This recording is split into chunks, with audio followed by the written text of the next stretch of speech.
안녕하십니까 성도 여러분. 지난 한 주간 잘 지내셨습니까? 사랑합니다. 축복합니다.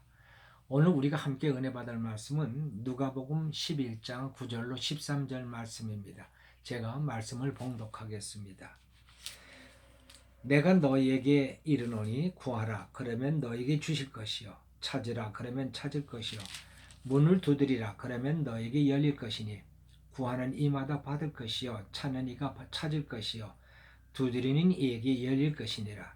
너희 중에 아비된 자 누가 아들이 생선을 달라 하면 생선 대신에 뱀을 주며 알을 달라 하면 전갈을 주겠느냐.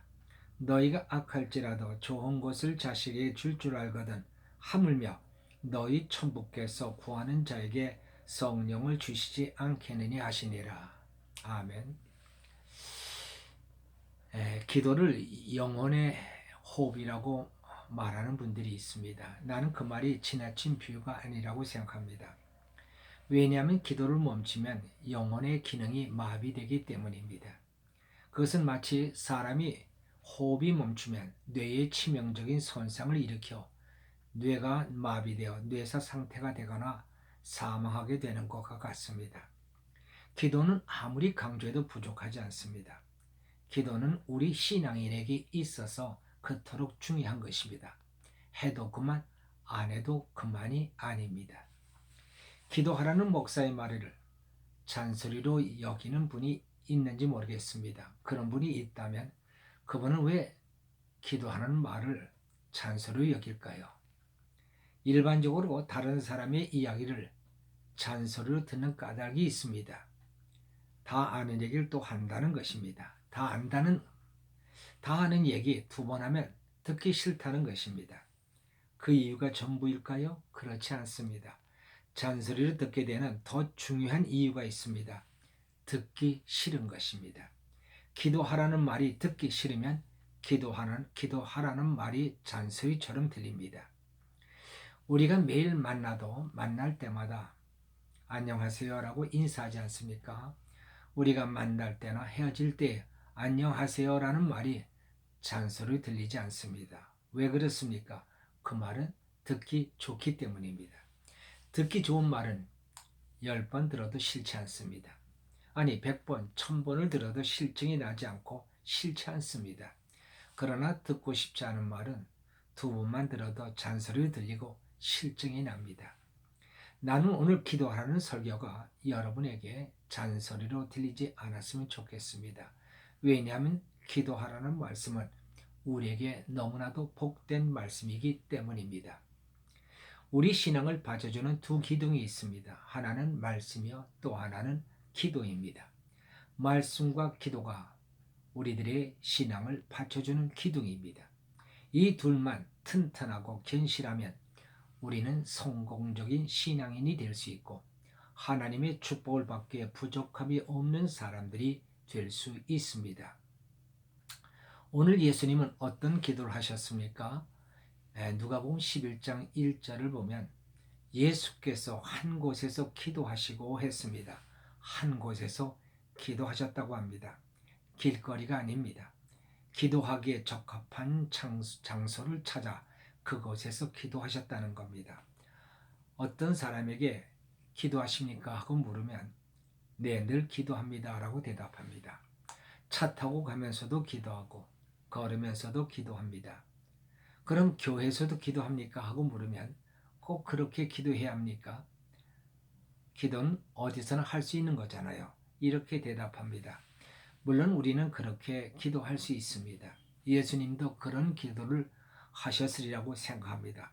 그런데 그런 식으로만 기도하는 분이라면 이제 오늘부터 기도의 방법을 새롭게 개발해 보시기 바랍니다. 예수님이 기도하시는 방법을 조차 기도해 보라는 것입니다. 마가복음 1장 35절에 새벽 오히려 미명에 예수께서 일어나 나가 한적한 곳으로 가사 거기서 기도하시더니 하는 말씀이 있습니다. 한적한 곳에서 기도하셨다는 말씀은 기도하기에 적합한 곳을 찾아가 기도하셨다는 말씀입니다.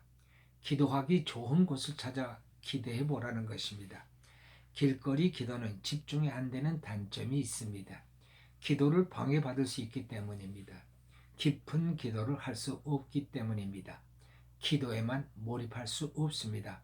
그러나 예수님은 아무에게도 방해받지 않고 하나님과 독대하는 기도를 하셨습니다. 이런 기도처가 어디 있습니까? 교회야말로 기도하기에 가장 좋은 것입니다. 저와 집사람은 매일 저녁마다 집 가까이에 있는 교회로 가서 기도합니다. 기도의 샘을 파기 바랍니다. 여러분이 기도의 샘을 파기 시작하면 영혼의 생명수를 마실 수 있습니다.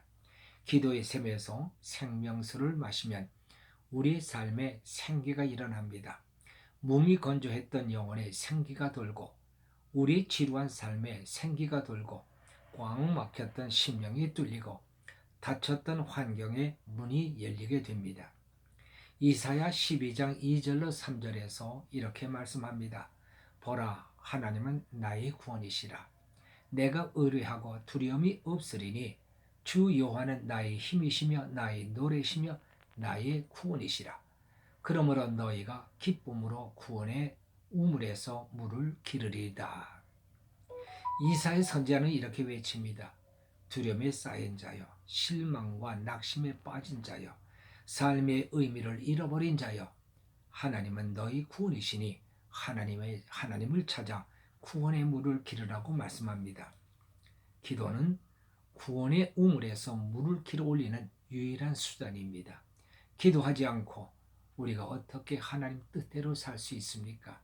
기도하지 않고 우리가 어떻게 우리의 문제를 해결할 수 있습니까? 기도하지 않고 우리가 어떻게 하나님 나라를 세워갈 수 있겠습니까? 기도는 우리의 구원자를 부르는 유일한 방법입니다. 우리의 구원자이신 하나님이 오셔서 우리를 위하여 일하실 때 우리는 하나님이 기뻐하시는 축복된 삶을 살 수 있고 사명을 감당할 수 있는 것입니다. 여러분, 하나님 없이 살 수 있다고 믿습니까? 하나님 없이 살 수 있다고 믿는다면 기도할 필요 없습니다. 기도하지 않아도 됩니다. 아니, 기도가 뭐 필요합니까? 하나님 없이도 살 수 있다고 믿는데 기도가 무슨 의미가 있고 무슨 소용이 있겠습니까? 그러나 저는 하나님 없이는 하루도, 아니 단 한순간도 살 수가 없습니다. 그래서 기도합니다. 하나님이 나와 함께 하시고 나를 도와주기를 바라기 때문에 저는 기도합니다. 기도하고 나면 마음이 든든해지고, 기도하고 나면 마음에 평안이 있고, 기도하고 나면 자신감이 생기고, 기도하고 나면 소망이 생깁니다. 우리가 기도하면 하나님이 우리에게 오십니다. 13절을 보십시오. 너희가 악할지라도 좋은 것을 자식에게 줄 알거든 하물며 너희 천부께서 구하는 자에게 성령을 주시지 않겠느냐고 말씀합니다. 예수님의 말씀을 주목할 필요가 있습니다. 구하라 주실 것이요, 찾으라 찾으실 것이요, 두드리라 열 것이니라 하시고서는 결론적으로 하신 말씀입니다. 여기서 예수님은 구하는 것을 주실 것이요 라고 하지 않으시고 구하는 자에게 성령을 주시지 않겠느냐고 말씀합니다. 구하는 것이 아니라 구하는 자에게라고 하셨고, 구하는 것을 주신다고 않으시고 성령을 주신다고 말씀하십니다. 왜 구하는 것을 주신다고 말씀하지 않으시고 성령을 주신다고 말씀하셨을까요? 성령은 하나님이십니다. 우리가 기도하면 하나님께서 직접 우리에게 오신다는 것입니다. 혹시 여러분들 중에 성령이 아니라 내가 구하는 것이나 주세요 하는 분이 있습니까? 이런 분이 있다면 성령을 주신다는 말씀이 우리에게 얼마나 큰 축복인지를 몰라서 하시는 말씀입니다. 우리가 구하는 것이 하나라면 하나님은 우리에게 전부를 주신다는 말씀입니다. 한 바가지의 물을 구하는 목마른 사람에게 우물을 주시는 것과 같습니다. 우물이 있으면 한순간에 목만 축이는 것이 아니라 우물을 가지고 있는 사람은 목마를 새가 없습니다. 그리고 우물로 밥도 해먹고 목욕도 하고 빨래도 하고 짐승에게 물을 먹일 수 있고 다른 사람들에게도 물을 줄 수가 있는 것입니다. 성령을 주신다는 말씀은 이런 의미인 것입니다. 하나님께서 오셔서 일하신다는 뜻입니다. 대한제재 양서각 회장의 간증입니다. IMF 때 큰 위기를 만났습니다. 벼랑 끝으로 몰렸습니다. 채권은행은 경영권을 외국 기업에 넘기라고 재촉했습니다. 그래서는 아무것도 할 수 있는 것이 없었습니다. 그는 하나님께 기도했습니다. 하나님, 이럴 때 어떻게 해야 합니까? 어떻게 해야 합니까? 주여, 주여. 그저 하나님만 찾았습니다. 달리 할 말도 없고 주여 주여 하면서 기도하고 있었습니다. 한동안 기도하고 나서 멍하니 앉아 있는데 귓전에서 무슨 소리가 들리는 것 같았습니다. 네가 해라. 그는 회사를 넘기려던 계획을 접고 직원들에게 회사를 넘기지 않고 내가 하겠다고 밝혔습니다. 그리고 직원들에게 기도를 부탁했습니다. 하나님이 우리와 함께 하신다. 여러분도 회사를 위해 기도해 주십시오. 그리고 만나는 사람마다 회사를 위해 기도를 요청했습니다.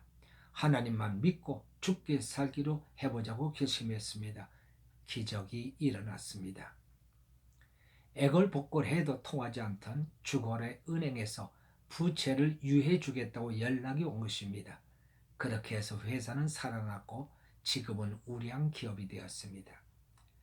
저는 우리 성도님들이 기도의 능력과 기도의 맛을 아는 분이 되었으면 좋겠습니다. 그렇게만 된다면 지금보다 훨씬 더 영육간에 충만한 삶을 살 수 있을 것입니다. 마중물이라는 단어가 있습니다. 펌프질할 때 한 바가지 물을 마중물이라고 합니다. 마중물은 내가 붓는 것입니다. 기도의 마중물이 되어보십시오. 그리하면 여러분은 하나님이 주시는 놀라운 축복의 물을 받아 누리는 자들이 될 것입니다. 기도하십시다. 할렐루야. 하나님 아버지 감사합니다. 예수님 우리에게 기도하라고 계속해서 강조하십니다. 이 기도야말로 우리가 하나님을 부를 수 있는 유일한 통로인 줄로 믿습니다. 주여, 기도하는 자들 되게 하소서. 우리 하나님께서 우리의 기도를 그토록 간절히 기다리고 계신 줄 믿습니다. 우리 주님 말씀하십니다. 악한 자라도 자식에게 좋은 것을 줄 줄 알거든 하물며 천부께서 너에게 성령을 주시지 않겠냐고 말씀합니다. 우리를 간절히 기도로 기다리시는 주여, 우리가 기도로 말미암아 주님을 부르는 자들 되게 하시고 기도로 하나님을 부르는 자에게 오셔서 우리에게 친히 우리를 위하여 일하시는 하나님의 역사가 있는 줄 믿습니다. 기도로 말미암아 하나님을 만나고 하나님의 축복을 받는 우리 모두가 되도록 은혜 베풀어 주시옵소서. 감사하고 우리 주 예수 그리스도의 이름으로 기도하옵나이다. 아멘.